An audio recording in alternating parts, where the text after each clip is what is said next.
cadaalad baan rabnaa oo dhulkoodii degi waayey oo dhisa waayey dhulkoodii war yaa annagana xukuma canshuur bixiyayaalaana 30 sano dhulkeena waa degi la'na markii hore waxaa noo diiday biyo la'aan iyo oonleen haddeerna waxaa noo diiday dad isbahaystay oo waxay u shaqaynayaan aanan garanayn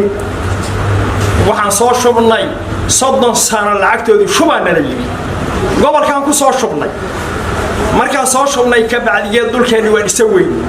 waa naloo diiday waxaan codsanaynaa oo aan ka codsanaynaa maamulka degmada Huruwaay ninka la yaasare Cabdille Umar Finish gudoomiyaha gobolka ninka la yiraahdo wasiirka amniga wasiirka arrimaha gudaha ra'iisul wasaaraha madaxweynaha dhammaantood war ma dhagaxdaad xukuntaan bas annagaadna xukuntaan annagaad madax noo tihiin annagaad kursi aad ku fadhidaan mas'uul nooga tihiin mas'uuladeenna inaad ku xadgudubtaan ma rabno inaad bahalka la yiraahdo ii sheeg dhulkeena inaan dhisano naloo ogolaado fasax waa goosanaynaa canshuur waa bixinaynaa diyaar waxaan u nahay inaan dhulkeena degno 100 jeer iyo 100 jeer iyo 100 jeer ay ka badan tahay waa dhex mari la'nahay waa naloo diidan yahay niman kamid ah dadweynaha Soomaaliyeed oo magaca goofley isku magacaabay oo uu kamid yahay Xasan Ilka Weyn oo gobernatooraha ka hoos shaqeeya iyo nin la yiraahdo Mahdi oo ganacsada oo Yurub la ka yimid oo lacag la wareegaya niman ay kamid yihiin oo tiro badan ayaa nagu haysta dhulkeeni oo inaan degno noo diiday marka sidaas darteed nin dhulkaaga 30 sano aad haysatay oo dukumeentigiisa aad barkan tahay inaad dhisato kuu diiday asaguna inuu haddeertan warqada cad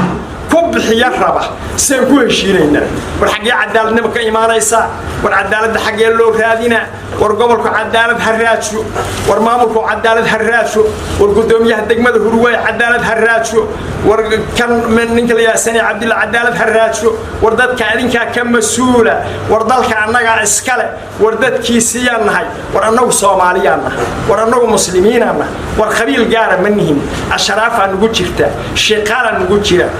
qabiil aan naga mid hayno meesha ma fadhiyo ummad Soomaaliyeed ayaan nahay oo ku kulansan halka oo qabiil walba leh waxaan codsanaynaa dhulkeena fasax dhisma inaan goosano naloona ogolaado assalaamu calaykum waraxmatullaahi wabarakaatuh amnigeennana la sugo intaas codsanaynaa السلام عليكم ورحمة الله وبركاته. إلهي بمحط سكله سجى ماشان سوق هاي كياني وحي حق يجا إلهي النوسل وحي عن حق كان عن هاي إلهي وين أنا قبل بادي ماشان وحنا السجون نمد دبعته مددر شرتي وننتاس دعوة يضاد يمال والبعان مرني يدلال ولا والبحث عن مرني ونقفل إلى صوت غني ورسني وعن دولة تغني والمحكمة تغني ومال كاستمرني وحنا وينو سورة وايد waxaan doonaynaa oo maanta inta yaraan isugu nimid maalin aan isugu nimaadno meeshaana intii u yareed ay maanta tahay dadkii badankiisa inta daalay oo naga kala maqnaaday waxaan doonaynaa in aan helno xaq aan leenahay waxaan doonaynaa magaalada xamar la yiraahdo 4 sekoone wax aan ka jirin baa naga naxaysta dhulka waxa cadda la yiraahdo gobadlay la yiraahdo baalka la yiraahdo tirada badan halka ku yaala oo aan maanta cadadkiisa la koobi karin waxa iyada ah wax aan xamarko 4 sekoone ka jirin nagu haysta boos waa la isku qabsadaa laba waa la isku qabsadaa laakiin dhul dhan oo aagaho la yiri nacaas qof tagi karta lama arko mana aanan maqal mana aanan arag laakiin waa ka jirta boos iyo laba iyo la isku qabsado ayagana si uu ugu kala baxo waxaan doonaynaa dhulkaas oo maxkamad xukuntay oo garsoor tageen oo wax walba soo maray waxaan doonaynaa sharcigiisa in loo dedejiyo fulintiisa aan dhowrin fulintiisa anagu dhowraynana warar kale taarada ka yeeray maalinta hadda noogu dambeeyay qolaan u tagno waxaan u tagnay gudoomiyaha degmada Huruwaay annagoo degmada Hurwaay joogna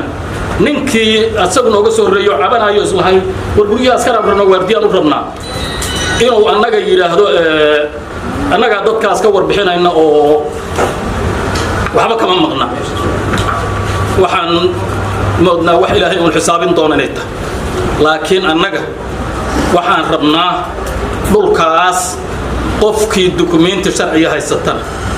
in dawladdu ay wax siisiido qofkii war kale ta sheeganayana ay aragto oo sharciga waafajido oo nidaamka waafajido labada shay islaamku ku dhaqmaan labadaba inay waafajido sharciga islaamka inay waafajido sharciga dawladdu oo ku dhaqmo binaadaha inay waafajido intaasan codsi u nahay waxaan codsi u nahay mar labaad in arintaas muddo dheer ay qaadatay waqti dheeraan ku kurbanayn in ama dawladdu inta soo wareegto ay naga dhacdo tiraado anaga qaadanay ama ay xaq ayaga noo siido oo annaga dadkaas walaalahaya ay na kala dhacsato haddaan shacabku uu isdhex galo oo shacabku isdhex galo foolxuma imaanaysa waxa dawladdu ay dawlad ku tahay sharciga ay fulido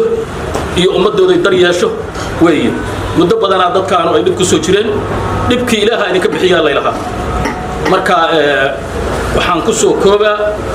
in sharciga la waafajiyo qofkii sharci haysata sharcigeeda la waafajiyo qofkaan haysanna la yiraahdo waxba aad moodayeen raalli iska u duceysano